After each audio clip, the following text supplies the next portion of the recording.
All right. Happy New Year's, everyone. Happy New Year. Man, listen, welcome back to A Father's Note. We're so happy to be here. I am your host, definitely, Lionel Nelson. Again, welcome to A Father's Note, where we promote fatherhood through building men. It has definitely been an exciting time. What do you say, sweet? Super exciting. Yep. I'm sure that everyone had a lovely holiday, Yes, Christmas, New Year's. yes. And I'm sure that you fellowship one another. And we hope that you did not go in debt doing it. Right there, that part. Yeah, but hey, listen, what we decided to do, since a lot of our views had been really liking the relationship conversations that we have been having, we decided that what we're going to do as much as we possibly for the next couple of weeks or shows, shall I say, we're going to do a series on love and marriage. And what we're doing is that we are inviting other married couples to be on the show and let them share with you as the audience, their life experiences. You know, we're going to ask questions like, hey, how did you meet? When did you fall in love? What was that experience like? You know, children, you know, romantic moments, whatever. You know, ain't not trying to get too personal now, but, you know, just have good conversation. And the whole meaning behind this and purpose behind this is to give ideas. You know, I'm sure that something will be, hopefully that's something that is shared by the couples that we'll be having on the show in the next couple of episodes. They will say something that may enlighten you, that might give you some perks, you know? Right. Right? Mhm. Yeah. Some tips and strategies on how to stay married. Oh, you know what? That's That's definitely a good one, right? You know, and one of the things that I would say to Sil, that you cannot go in marriage. Number one, you cannot go in marriage thinking that once you say I do, it's going to be a flowery bed of ease. If you're not willing to put the work in, you're already lost. I'm telling you And right it's now. work. Okay, it's work. Marriage is definitely work. Marriage is definitely work. And listening to our listening audience, we definitely are broadcasting live here on Facebook as well as on YouTube. So listen, how about share, contact, let somebody know that we're on and we are back. We did take a couple of weeks off. You know, boss lady, then I didn't want to, but the boss lady said, hey, no, this the holiday. Yes, it's family time. Yeah. Well, okay, all right. Well, Yeah. see, fellas, even I listen, you know. He does sometimes. I'm gonna leave it. I'm gonna let you have that plug. Thank I'm gonna let you you. have that plug. Thank Okay. you. Yeah, but we marriages work no matter what. And then the other thing, listen, you can't go into marriage talking about 50-50. Mm-mm. Nope. It's 100, 100. 100. Absolutely. That's what it is. Okay. But hey, our guest tonight, who's going to be starting off this series, Love and Marriage, they are Really not our guest. right. There are our Children. children, right? Yeah. As some, I heard somebody label them as the super couple, The power couple. a power couple. Yes. Well, listen, what we're going to do, we're going to introduce you none other than this beautiful family here, Andrew and Shantrecia, known as Teresa. and their beautiful 3 children. Andrew. the second, Aiden, and Aria. Aria, yeah. That's the Thomas family. You know what? Let's give them some applause. Yeah. Yes. Clap it up. Yeah. Hello, Thomas family. How you doing? Hi. Hello. All right. Welcome to A Father's Note. Of course, Mr. Drew has been on the show before, but this is your first time, right, daughter? Yes. Okay, all right. So listen, let's get right into the questions. Listen, again, those of you who are watching, look, share, let somebody know we're on. If you have questions, even if you have questions for this couple, please put them in the chat. And if you, are y'all willing to accept phone calls? Phone calls? Yeah. Yeah. Meaning they would call They would, into us. right. And and then ask you questions. answer their Yeah, I thought question. you meant call Okay. me. Oh, no. And also now I want to say to the audience, if you hear children in the background, it is their children. If you see them kind of looking as they're doing right now to the side, you know, I don't think there's a babysitter in the house. So they're going to be doing this interview and babysitting and watching the children at the same time. And the reason being, I didn't mind because I want this to be as authentic as it possibly can. Is that all right? It's the real deal. Okay. Show them how we juggle things, right? Yes. So can I begin with the first question? Sure. Okay. So you've been together. Can you guys hear me? Yeah. Okay. You've been together now for 20 years total, right? Wow. 10 years dating and 10 years married. We just celebrated 10 years last July. I believe they deserve it. Yes, hand clap. Yeah. 20 years. That is awesome. Together. And amazing. You know, some couples can't even last 20 days, let alone 20 minutes. Right there. That right there. So tell the listening audience, how did this beautiful love story unfold? So it's interesting because as I think about our relationship, oftentimes it's so funny how we were always around each other oftentimes, but I always felt like it just wasn't our season yet. Right. Mm-hmm. So we had multiple opportunities to meet because my best friend, Leona, this is actually his cousin, but that wasn't even how we necessarily met. We actually did meet each other, but it wasn't, I guess I almost could say we didn't have eyes for each other in a way. It was just like, oh, hey, Okay. cousin, how you doing? Right. Yeah. So fast forward, we both went to two separate high schools. I attended for ninth grade Michael Crop, and he was attending New World. And so for some reason, we both had this idea, no connection to one another, that we're going to Northwestern. We're done with these schools. We both wanted to go to Northwestern. And so we ended up at Northwestern. We ended up in a class together, and that's how we actually connected at that point, where we built a relationship at that point. And so I remember seeing him. I mean, he just, we met, he had this big, huge smile. And the first thing I noticed was like, wow, he had a beautiful smile. But again, you know, I was not interested in that way, but I just noticed he had a beautiful smile. And we ended up walking the class together, and we had this class together. And anybody who knows me, I'm usually not a woman of many words, very quiet.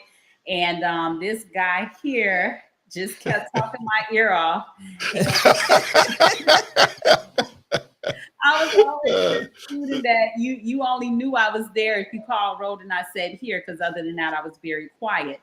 But what was the class? But what was the class that you all met in? English class. English class. Oh, I thought you were gonna say chemistry. But no, it was English. Miss Wright, she was an awesome teacher. But I remember just sitting in the back, and he's still carrying on this conversation from lunchroom onto the classroom, and then it's just like, okay, the teacher's talking. Can you stop talking? Yeah, but Drew, what was the conversation, man? Oh, I don't know. You know, I was gonna say, you know, I know it's been 20 years, bro. I know it's been 20 years, but I just thought that being a memorable moment when you were laying down the Mac, I thought maybe you had some good words to share with the audience, man. I was being pursued. I was enjoying the process. Wait, you were being pursued, or you were pursuing? I was the one being pursued. No, but in all honesty, at that time, we both had individual relationships, so we were just having a good time. Oh, okay. Good conversation. Right. You know, we really were enjoying that time and that space of being friends. And I think that's what initiated the purity, because I never even looked at Teresa like that. Okay. She's just a good friend. That's good. I knew she came from a quality background, how she carried herself. You know, she carried herself very sophisticated, like Auntie Pat, like Mom. You know, she carried herself as a woman of distinction, a woman of God. You know, so I think those things really caught my eye. Is the quality that she carried, the persona.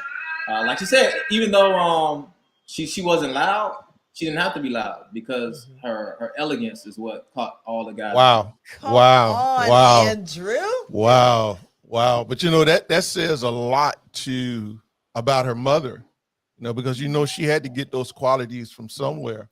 And I think that when you look at that, the question is, when we see the way that we have a lot of young women dress and carry themselves, the question is there a possibility that it could be because they haven't gotten the home teaching as to what a quality woman should really look like without actually putting her body on display for the world to see. And then again, that further notes, you know, our spiritual background. So I come from African Episcopal. I went to my grandmother's church, and then of course, you know, Teresa went to a Christian faith with Apostle with you, and just that whole environment of nurturing, that foundation was quality.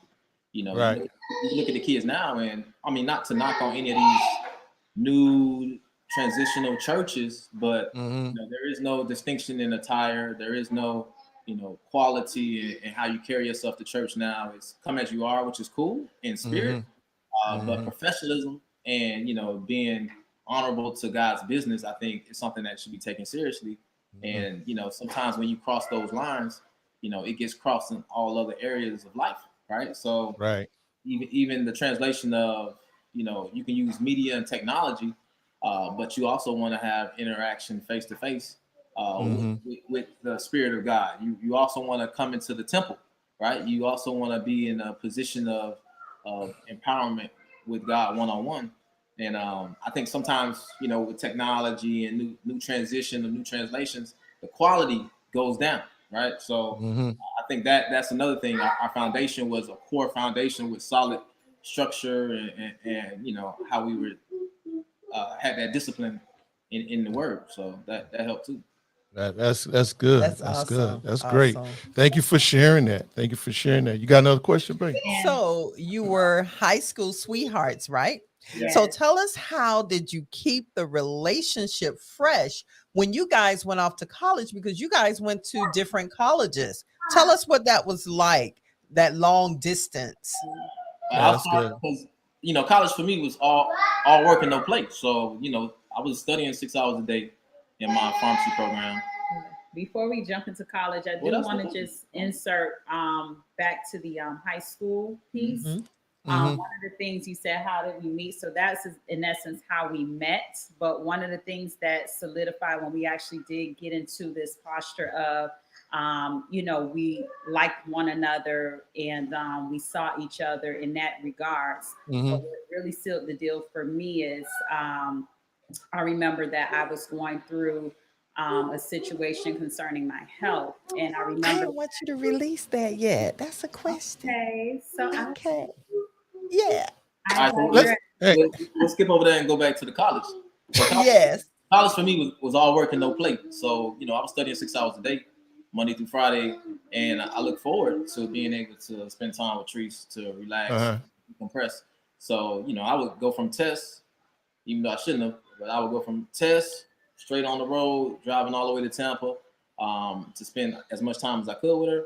And then when I went back, I was back in the factory studying. So I think if you keep the main thing, then, you know, coming home should be that treat, right? Or coming and seeing your spouse should be that excitement for you. And if you can do that, then you're going to have a unique and very exponential, you know, experience, right? You're going to have an awesome experience because it's something that you've worked up to.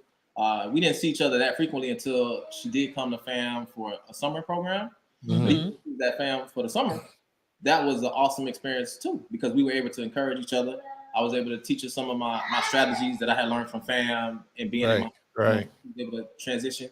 She was able to see the difference between an HBCU and a traditional school and see how we actually give more exposure, more support, more love. It was a more collaboration.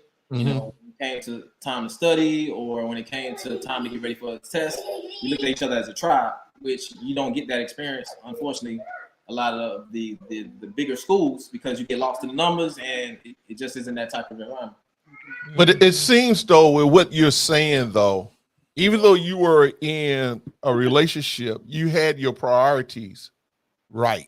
In high school? Because you know that some young people, when they get in relationships, the relationship dominates the whole purpose of why they're in college. And then what happens, they end up not finishing whatever that task was, whatever they went to school for, because they end up allowing themselves to get distracted. So how were you all able to not allow yourself to become distracted? And the question is, the other question I want to ask to that, were there times that distraction wanted to present itself? I'm gonna say no, and the reason I say no is because as far as in my household, my father is a strong disciplinarian, and we were bred for college from day one. I mean, if anybody knows my brother's personality, my brother is an artistic, free spirit type of individual, and one foundation that my father, actually the only real foundation that he instilled in our household, was that you're going to become an educated Black man, and you're going to stay focused, and you're going to be able to endure. And, in life, it's about being able to endure from a strong foundation. Like when I called my dad, if I was going through any circumstance or situation in school, he would give me the scriptures. So Psalms 23, Psalms 91, he would empower me and equip me. And Teresa was on the same lines. We have to build a foundation to build a family. I think a lot of people build families with no foundation, and then you wonder why you crack. So if you don't have the fortitude of the educational mentality, then how are you going to be able to troubleshoot? Because all a relationship is troubleshooting, right? It's solving the situation with God's solutions, right? So if you can't read the scriptures, if you can't study the word, if you can't study any piece of material that God gives in front of you, then you're not going to be able to succeed, and you won't have the blueprint. But once you can accomplish any goal academically, then you can apply those same principles to any situation, right? It's just creating goals, creating structures, every day making simple strides, step by step, and, not saying that every time that you put in exponential effort, you're going to get the right result, but it's a numbers game, right? And if you do it with enough consistency, then eventually you'll succeed. There's never been a time where a man has worked hard, or a family has worked hard and not been successful, because that's not the God we serve, right?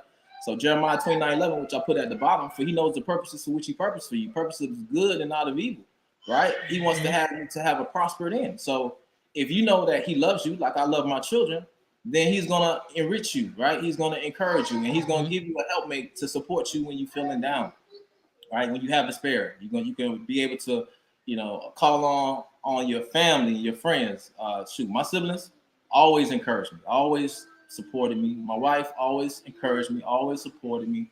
My mother's always supported me, always encouraged me. I had so much love, in a down situation.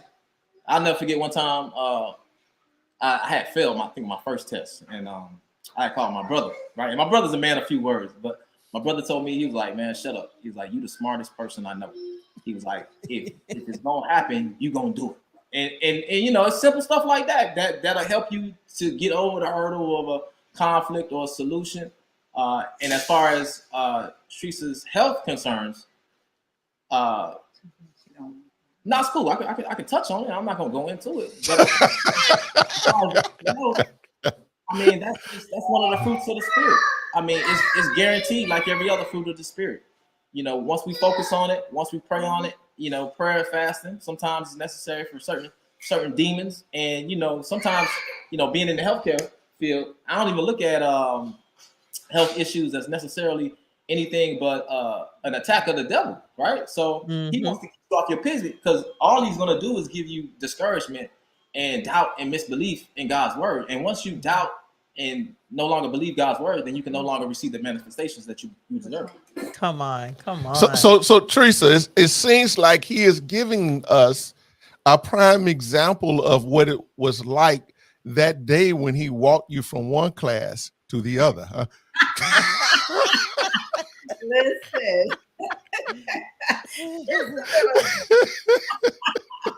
But that is definitely one of his gifts. It's a good gift, but But yeah, I'm completely in alignment with what he's saying. I think the beautiful thing about us is that we both had very strong visions as it related to our futures.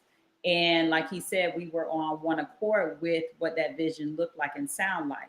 So I think with having that vision at the forefront of our minds, it was just easy to stay focused to make sure that we each accomplish our individual goals so that when we are in a position to come together as a couple, as a married couple, we'll be both be contributing to that future or that vision that we had laid out or God had laid out for us. So it was good to stay focused because we had our eyes on the prize. It seems though, I'm gonna let you ask your question, babe. But I want to make this point because what I'm hearing, it was as far as your relationship, even though just to fast forward to today, for you all to have been together for 20 years total, 10 dating, 10 married right now. When is your wedding date? July 7th. July 7th. July 7th. Okay. So in July 7th, that'll be what, 11 years married? Yes. Okay, 11 years married. Now, but it seems there were two key things that were very vital to your relationship. And that one was discipline and two, God. You kept God in the equation. Am I correct on my assessment? No, you're correct. 100% correct. So I think that is essential for all couples that are out there or those who are looking to get into relationships, is that those are two essential principles. And what you're looking at here and what you see right here is prime examples of what type of relationship and marriage that you can have and the success in which that you would need in them if you be disciplined as well as you keep God in the forefront of your relationship. Next question, sweetie. Okay. So since we've already alluded to the question several times, I'm going to go ahead and spin the question. Go ahead. So this question really is for both of you. And Teresa, we're going to start with you. How did you know he was the one? Yeah, that's what I want to know. Uh-huh. I think some other folks out there want to know, because that was a question. Well, not necessarily, because Dr. Jones asked the question. He said, "Who made the first move?" So which question are we answering first? How did you know he was the one? Nah, who made the first move? Okay. Before you get to who is the one, you knowing him the one. Who made the first move? Okay, so to me, that's question is a little vague because this is how I see it. Okay, come on. Then make it worthwhile. Go ahead. The first move for me is that, like, I obviously knew that he just was so fond of me and he just couldn't get enough of me. I knew that. And so, he would just always find ways to insert himself around me and just, so I already knew that there was an interest there. But I guess I'm a woman who knows, what I want. So I knew that he liked me. And so I did say, I did let him know that, I think you're a nice guy. So I did let him know. I put the ball in his court. Basically, I told him that I think you're a nice guy. And that was that. And so I see, what are you going to do with that? And so then, of course. Oh, okay. Yeah. All right. So you threw a little teaser out there at him, huh? A little teaser out there, right? So apparently in essence, in the words of his brother, he's a very smart man. He knew what you were saying, huh? You was hitting him to key in. Exactly. And I think you have to be quick when you see diamonds, right? So I think. Oh wow! Right. Wow. No, I'm not trying to be funny, but this is a male or female, right? I think you have to realize that you know, when God blesses you and you are a Jew, as you know, Apostle refers to quality Christians, then there's gonna be competition, right? So you want to make sure that you have the best position for success. One, she'd already been, you know, like she said, she was already on my radar. I had already scoped her as a woman of dignity, equality, and honor, right? On top of that, she was intelligent. You know what I'm saying? To me, she was the finest chick at the school, right? So those golden girl legs. You know, so now now she had gotten out of a relationship. I was in a relationship. We were always respectful, never crossed the lines when we were in our relationships. And she only, you know, made mention after she knew that I was available. So, you know, even in that discretion, you know, I will always be grateful of her friendship because she never let me know when I was in a relationship. So she never made me or tempted me with any type of compromise in information. Wow. Right. Wow. She, like I said, to me, all of that added up because now, you know, you have a woman that's going to honor you when she's in a relationship with you. You know, it's so funny. I find it ironic when people come together under. Hold your thought. Hold your thought, bro. Hold your thought. Let me wipe my sweat off my eyebrows with what you just said. That was powerful. Oh my God. Go ahead. Finish your thought. Okay, I'm good now. Right. So you know, when people get together under extenuating circumstances, and it wasn't ordained by God, because remember, God is the key of timing, right? So if you say your prayers and you say your desires, then you wait on God and the Spirit of God to guide your life circumstance. Because I feel like there's no mistakes, right? So if you're supposed to meet somebody, then God will make spiritual exponential situations happen where your paths will cross, right? Because when God made Teresa for me, there's no man that can compete with me, right? So now you're not on the level of competition, but you're just on the level of manifestation. Like, can you be the best version of you for your spouse that you can be? And that's what keeps you in shape, and that's what keeps you grinding and working hard and being honorable to your family, because you know you have something that's once in a lifetime, right? So I think a lot of people make a mistake because they had an opportunity, they fumbled the bag, so to speak, and then now you made a unique and easy situation for the next humble servant of God to pick it up. Come on. So I think you have to, and I was always mature. If you talk to anybody that knows me, I've always been on another level. Right. From the books I read to the way I carry myself to the mentors or men of distinction that God put before me. Like, I've always looked at life from, you only get one shot. Tomorrow's not guaranteed. You know, love, you know, with the Spirit of God, you know, try to be as honorable man and leave your family with a legacy and distinction, from character to finances to motivation. You know, I had you know, we were blessed with one of my brothers that passed, Kenneth. He was so powerful that, you know, he was able to move people even in his departure into heaven. So, you know, you want to be that person. You want to be so powerful that, you know, your presence is felt on a magnitude of levels in life and in afterlife. And, that's it. Right. You know, you want to be able to, when you're around people, act different, and they can feel God's power. And even if they ain't on no God level, they're going to act right in front of you. Like, that's the anointing that's on you, and that's on my wife. So, you know, people going to act different. You're not just going to act a fool in front of me because I'm going to rebuke you. You know, I'm gonna put that word on you. And you know, he will.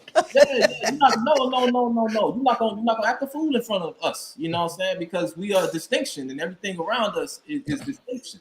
So, you know, I think all of that came into play. Now, when the opportunity was on the table, you know what I'm saying, I pitied the fool that was before. You know what I'm saying? Because now she's with a Thomas. You know, now she's with a Thomas. You know. I mean, we come from good stock. You know, we value life. We value our family. Wow. You know, we're honorable people. We're honorable men.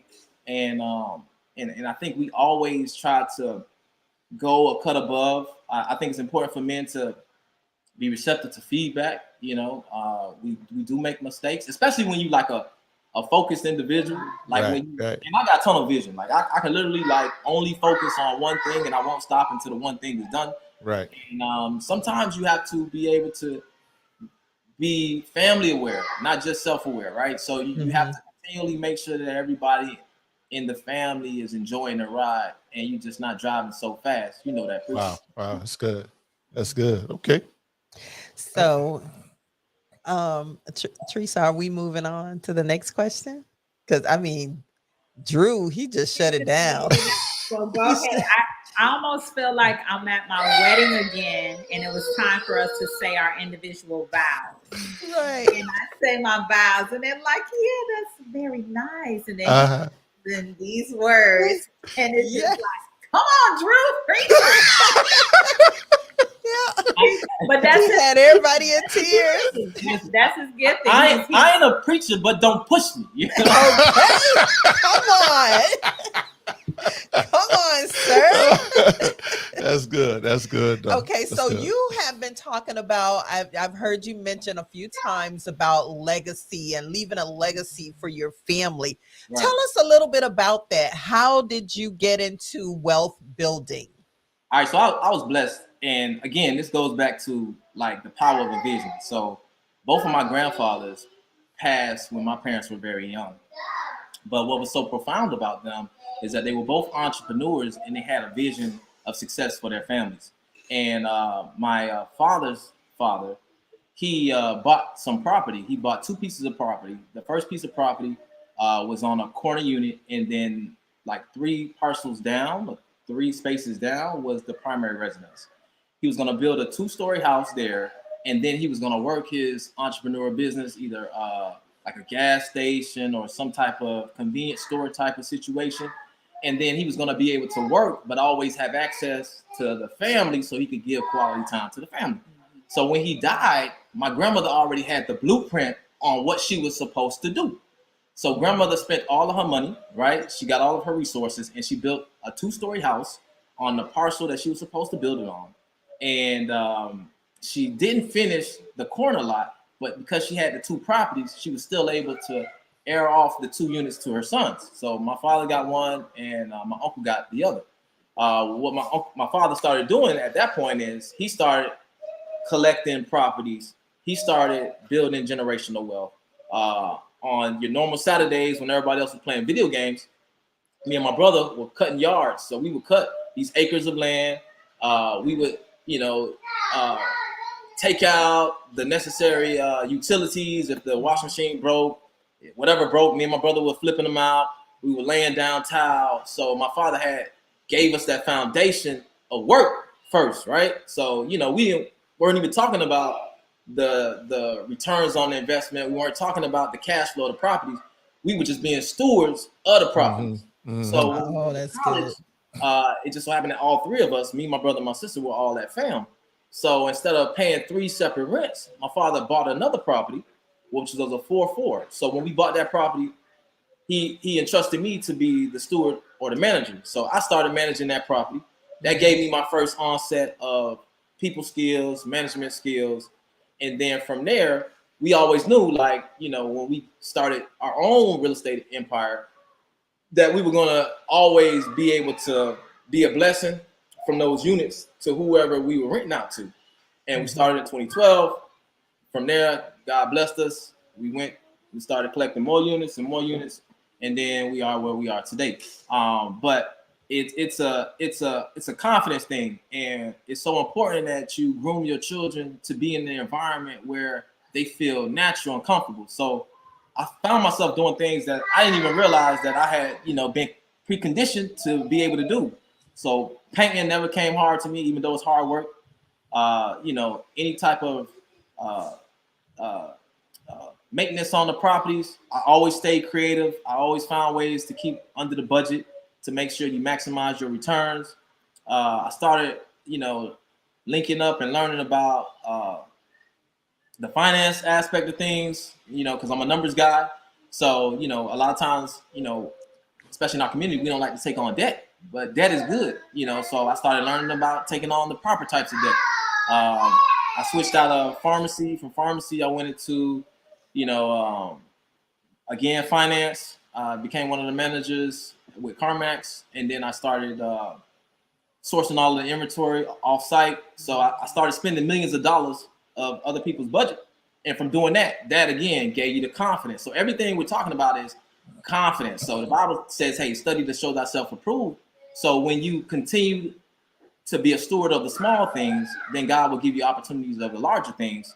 And then you go into insurance. So you start learning the key formats, and then you start studying the wealthy families of America. What are they putting their monies into, right? So if you do what they do, you're gonna have the results that they have. And yeah, it's not gonna be easy because of unfortunate pigmentation in America, but it's guaranteed with faith, right? So faith is a barrier that breaks through all colors, and when you show God that you're faithful and you're loving and you're gonna be a good steward and you're gonna give back and bless the kingdom and give him all the glory, honor, and praise which he is due, things are gonna happen for you. You're gonna make your way prosperous, just like those scriptures say.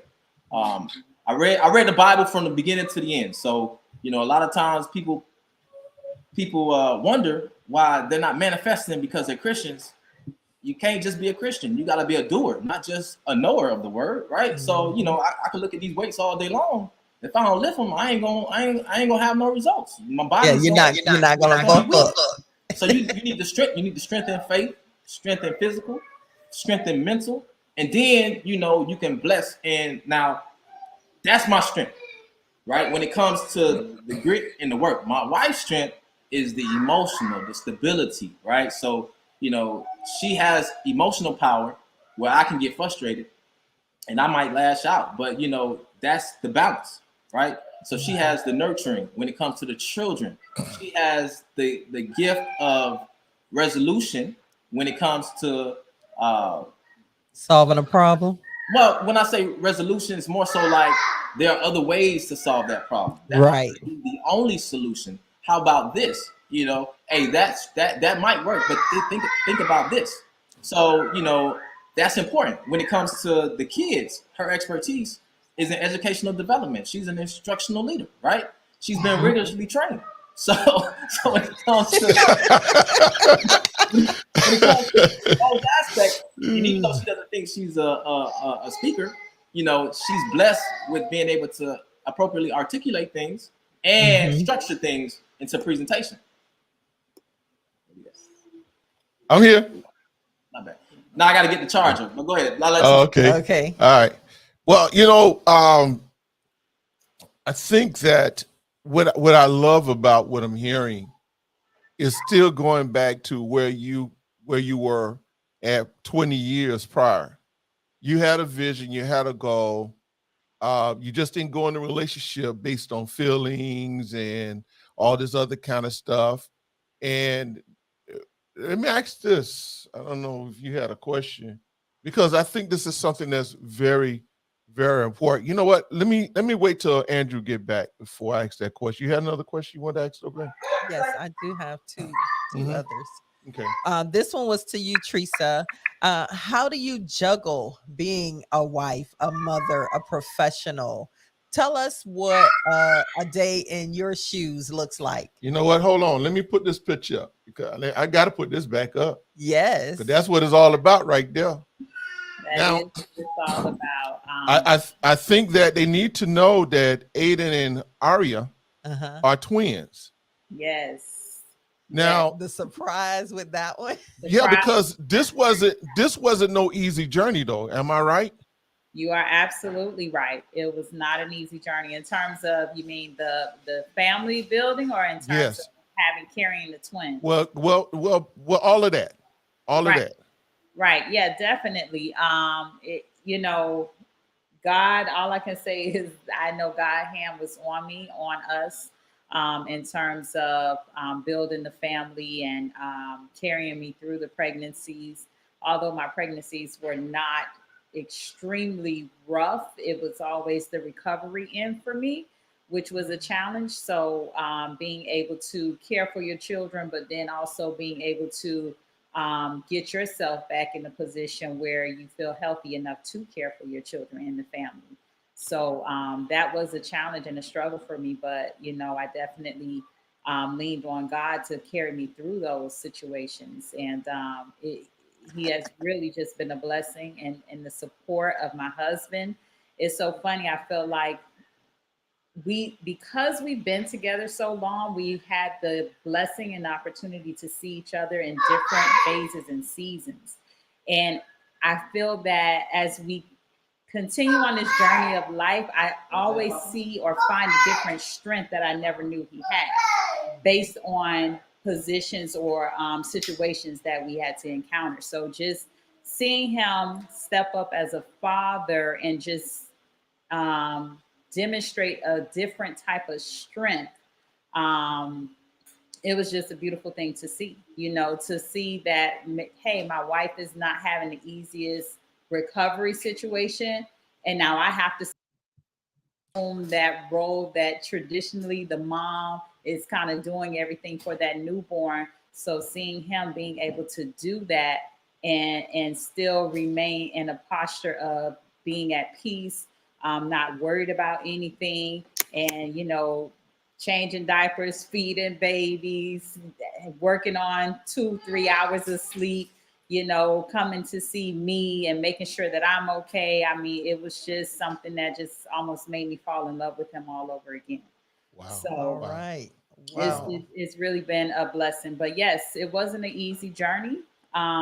We did have our first pregnancy did not manifest in terms of an actual baby. We did have a little hiccup with that, but I feel like with the twins, it was almost like restoration. That's a good although I point. had 3 pregnancies, I still Right. have 3 children. 3 children. Don't get it twisted now. God, he will manifest and keep his promises. Yes, sir. Yes, sir. So now with that, I got 2 questions I want to ask. Well, about the I didn't know whether or not, but since you went there, Andrew, how was it for you? What did you find yourself as a husband having to do for your wife? Or let's say maybe that something that was unexpected of you as a husband that you had to do with concerning your wife when the first pregnancy did not manifest into a baby. As far as what, just emotional or whatever? What was essential for you? Something that you realized as her husband, you had to step up to the plate. You had to do. Let's say it's probably just being the spiritual anchor, right? So, I mean, I know what God promised me. So, I've been in enough circumstances and situations to know that, just because you don't see God's manifestation when you want it, doesn't mean that God ain't gonna manifest you. And every day is a spiritual battle, and the devil, he just wants to win again. Real estate in your mind, and if you realize that your mind is your most powerful, creative place of manifestation, then you have to stay. Wow. You have to stay calm, reserved, and faithful and fruitful. You got to guard your mind, because your mind is a gateway to your heart, right? So you have to be careful who you listen to. We had doctors talking like rubbish. We immediately rebuke them. We get rid of them, throw them in the trash. You know what I'm saying? We go and we find a Christian doctor. As far as even my son, teachers, they not talking the spirit. You rebuke them. You throw them in the trash. You go and you get qualified spiritual teachers, doctors, lawyers, whatever you're going through. Make sure that your team is biblically Bible-based, faith-driven, Come on. and testimony-driven. And what's crazy is everything we've ever gone through, God has given us testimony-driven empowerment through that practice, through that system, whether it's education, whether it's even getting our team for real estate. Like, everybody is on the same page, and when you have that environment, then you're looking forward to what God has next. I think too many people focus on. Hold on one second. Now go bring them in. Bring them in. As a matter of fact, bring it. Show them to the audience. Yeah, bring them on over in there. Yeah, put them on camera. Let them come on the show. Come on, the Father's Note show. Yeah. See grandma and grandpa? Who? Cut that out. Hey, Andrew. Hey, Papa. You want to say What's hi? up, man? Say hi, Nana. So, so when you're in a situation like that, you know, the first thing that you do is you gotta go through prayer. You know, it might be necessary to go through, you know, your normal feeling or normal resolve of disappointment. But then you get immediately into that word, right? You get immediately to that battle zone, and you prepare for the next greatest position, feat, and empowerment that God has. So you know, and I'm one to keep moving, right? So right. I mean, for me, it's always like, you know, is my wife straight? I don't. Oh, okay. Is my wife straight? Does she want to, you know, have? Because you know, women are more conversational. Right. You know, does she need to have conversations? You know, so it's being very supportive. And I heard, And I heard talking about the support just as being a spouse when the wife is pregnant. It's different, you know. Hey, listen, I'm not gonna say that she didn't critique me or tell me that, you know, she had, you know, greater needs and expectations. And you know, as a man, you just don't take it personal. Again, it's good feedback. You know, just like, you know, what a man needs, a woman doesn't know. You know, hey, that's why that communication is a key factor. And you just be there tangibly, you know, and you receive the feedback and then you implement it. Again, action for me. So you had to adjust. You had to make adjustments as a man. Absolutely. For the sake of the, and it's going to vary person by person. Right. It's going to vary person by person. So every man is not going to have the same needs because every personality of a man is not the same. Well, that's good. That's good information. Because their personality is different. So you have to, you know, and then every pregnancy is totally different, right? So Influx, I knew we had a daughter because to me she was a lot more sassy with the second pregnancy than she was with Judy. I knew there was a different load of hormones in there, right? And when they told me that I had a daughter, I said, of course I got a daughter. You know? Of course I got a daughter. So and your daughter have that same sassiness right now. Oh yeah. Oh yeah. That she is right there. Y'all talk about us. All right. Well, hey, you got anything else? I'm good. Okay. Well, hey, listen. Thank you all so much. I got one more picture. I want to show this one here. Yeah. I wonder who that is. Looking all undercover and everything. Yeah. He looking like, who's this guy here? Don't bother me. I'm kind of like laying low now. I don't want to be bothered. Yeah, I love that picture right there. I love that picture. And this was Thanksgiving. Drew in the back. There you go, Drew right there. Yeah. So, hey, listen, I think you all have shared so much great wisdom. I got one more question, though. Go ahead, please. Because young people need to realize this, especially those who are in a relationship. And I guess I'm going to ask this question and then you can answer it in whatever way you feel the need. But you did not come to know your wife until after you were married, correct? Oh, yeah. So that means you all in a relationship for 10 years. For 10 years. And you never knew your wife. Right. But so, you know, I was blessed because, you know, my brothers were the lover boys. And I saw them boys, they still wasn't complete. You know what I'm saying? So they had been through beautiful women, but then they became obsessed with more beautiful women. And, you know, at the end of the day, that didn't give them the closure, right? Or the fulfillment. And I knew that God was not just here to please me, but to fulfill me. You know what I'm saying? And when you are married with a spouse, you know, that is the greatest form of yourself. I would not be financially successful. I would not be resound in peace if I didn't have fulfillment, right? So, you know, my personality is so atypical, type A personality, like strong, driven, and my wife is so level and gives me such rationality and groundedness, you know, that it gives me that completeness that I need, right? So, you know, when God formats a wife, he specially crafts someone for you.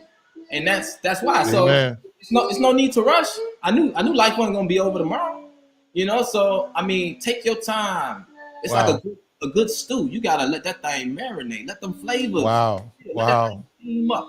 You know what I'm saying? And then you're gonna have something that's a lifetime, because you're not gonna just let go of a woman or a man and you waited your whole life for him. But you let go of a woman that you hit that first night. You know what I'm saying? And that's we talking real. That's why the Bible says when a man finds himself a wife, that he finds himself a good thing. So when I look at people that don't have wives, I know they don't have their good thing, and I pray for them. You know what I'm saying? Especially if they black, man, because we have so much pressure, and it's an unweighted situation on so many realms, from people playing mental games with black men to society having systems in place for our destruction, that if you don't have God and a woman of God, you know what I'm saying, your life is going to be hard, bro, because everything is set up for you to lose. Now, on top of that, you know what I'm saying, unfortunately, you might not have a father to model after. So I was so blessed, man. I got a father, I got a grandfather through apostle to model after. My grandfather baptized me in the waters, the cooling water. In the cooling waters. So, you know, we were set up for success from day one. And if I tell my children anything, there is a reason that God sets up a relationship in a specific way. That's right. Build a building talking about you gonna start on the 13th, 14th, 15th floor, right? You gotta build it on solid ground. And if it ain't built right, it will crash, right? So when you see relationships crash, the first thing I want to ask is forensic architectures. They want to know, how is the foundation faulty? That was the foundation. That's it. You know, focus on your foundation. You know what I'm saying? And then everything else will be added unto. You know, everything else will be added unto. Well, and you going back to the question, what sealed the deal for me, is because I knew he was a man of God, and he put his own needs aside to make a sacrifice for me, a high school 17-year-old young lady.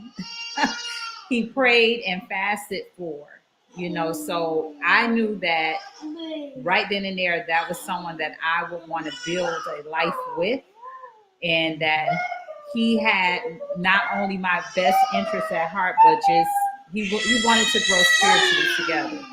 And now go ahead, finish your point. And he knew he was battle tested. He knew what needed to be done to get through challenges, and that to me is a person or a man that you want to build a life with. In 2 minutes, you had started to refer about the sickness that you had encountered. You want to elaborate on that? That's basically what she was just saying. Oh, okay. Okay, so you were talking while she was dealing with that sickness. The sickness, okay. He fasted and prayed for her. In high school, yeah. In high school, when you was going through that with high school. Right. So any young guy could have said, "Oh, that's too much," or "I don't know about that." You know, it was more so, you know, because I couldn't figure out, why aren't you eating? Come on, let's eat. And he would not eat. And then it wasn't until the very end, you know, he gave me that background story, and that's when I knew this is my husband. This is the man for me. Now you all were dating? We were dating at that time. And how long had you been dating up until that time? I want to say maybe about 6 or 7 months. It hadn't been that long. Whoa. Yeah. Whoa. So I'm like, this is definitely another level. Wow. It wasn't about because, you know, I had heard that you're beautiful, you're attractive, you this, you're that. But to see a man really sacrifice for you, that's what you want to look for, ladies. A man that is going to sacrifice, that has your best interest at heart spiritually, Mentally, and he tutored me through calculus. That was another thing. But and all jokes aside, it was really that sealed the deal that this is the man that I want to spend my life with, because he has the same passions and desires that I have, and that's a man's after Christ. So that's what I wanted. Well, you know what? I think we're gonna close on that. Wow, what Powerful. a show! Yes, awesome. I tell you, I see why they call it, what you say, super or power couple. Power couple. I That see was why from they call- Miss Felicia. Yeah. She's still on here. Yeah, hey, listen, that was great, great, great. We thank you so much for being our guest. Yes. And maybe in the future we'll get you all back. Or maybe we just let y'all sit over here where we sitting at, and then maybe y'all can interview us or something. I don't know. We'll see what happens. Hey, listen, fam, we love you. We certainly appreciate you so being much. a guest on the Father's Note. God Hey, bless. Teresa, before we go, can I hit up on a couple of things that I think every father can do right now, implement for their kids to build that wealth. I will not rob you of that opportunity. I think it's important that everybody in the family have some insurance. So traditionally, people just put insurance on the parents, but I think the kids need to have their own insurance. They can have whole life insurance policies. You can start them with low cost basis, especially if they're infants or under 3 or under 5, for a little bit of investment, $50 to $75 per month. You can build a war chest where your children can take loans against these policies. So first off, they're invisible, right? They're free. They are creditor free, so nobody knows it exists. They can take a loan against those policies. They can buy property. They can buy college. They can start their own investment businesses. And then what they can do is, after they do that, it's a certain situation where they can actually build, even though you're taking a loan out. So let's say the policy has 100,000 in it, you could take 50,000 of it out, and it's still gonna compound in spite of the money being removed, right? Mm-hmm. So you have an actual system set up where you're making money off of your own money. So whether you pay back the policy or not, let's say you never pay it back, that's fine. When you go to heaven, the insurance company will take out the portion of your loan and still give you tax-free the profits on the death benefit. So you have two components going at the same time. You have a death benefit, and then you have an investment vehicle that forms almost like a family bank. And then you can leave that to the next generation. So then your children's children can also benefit. So the children's children get the death benefit. You and your child get to live off of the cash accumulation value while it grows in perpetuity. And then when your grandchildren receive the returns on the investment, they can use that money to open up more insurance policies. And boom, there it is. You're just creating a slow train of wealth. It's a slow, diligent, guaranteed process to build wealth. That's good information, great information. If only, though, our people will really change their mindset toward financial literacy.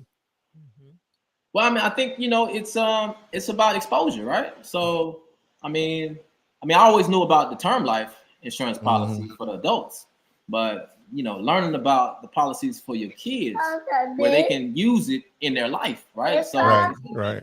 Death benefit, it should be a life benefit, and I think that's the change in the structure where you can create this mind shift and mentality of wealth accumulation.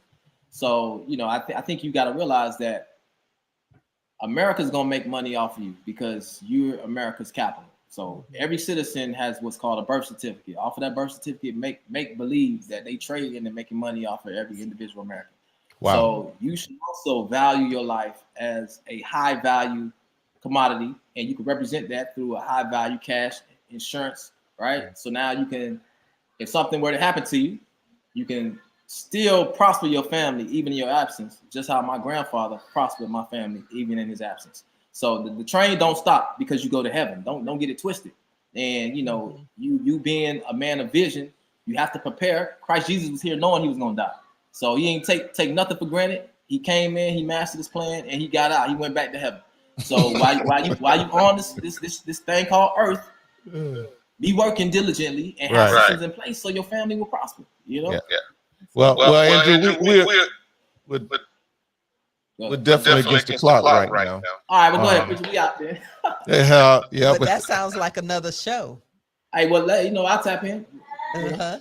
All right, good enough. Hey, again, we love you. Thank you so much for being a part. Love you too. Say hello. God bless you. Thank you. Good night. Man, what an awesome show, man. Yes, so many great nuggets that was released on tonight. We hope you all had the opportunity to feast on those nuggets. Yes. I'm not talking chicken nuggets.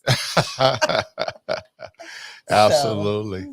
Let me see. Let me put this one up here. You know what? We appreciate you. We definitely strive to not disappoint on this show. There's a purpose behind it. It's not just to have conversation. You know, with me, one of the things, and I could be so honest and transparent about this, you know, once my father had transitioned on last year, that was a moment when I really, really, really saw how important family is. Family is, and I have a tendency, and I say this often to my children, you know, if you want good, well, family is where the wealth is. Yes. Family is where the wealth is. And so we're having these shows, we're doing the Father's Note because we care about fathers. Not only we care about fathers, but we care about the families. And we'll hope and praying and hope that the discussions that we have on this show are beneficial, that they are benefiting those of you who watch, or something may be said here that you can share with someone else who is going through whatever is discussed here on this show. And we certainly appreciate all of you. Thank you so much. And we definitely want to encourage you. If you're not a subscriber to our YouTube channel, please go there and subscribe. Support us on our YouTube channel. And while you're there, leave a comment and also like. Okay, we definitely can appreciate that. And if you like other videos, share them out. Help us promote our channel. Help us promote what we do here on a Father's Note. Thank you so much again. But hey, we're against the clock right now, and we are out. God bless.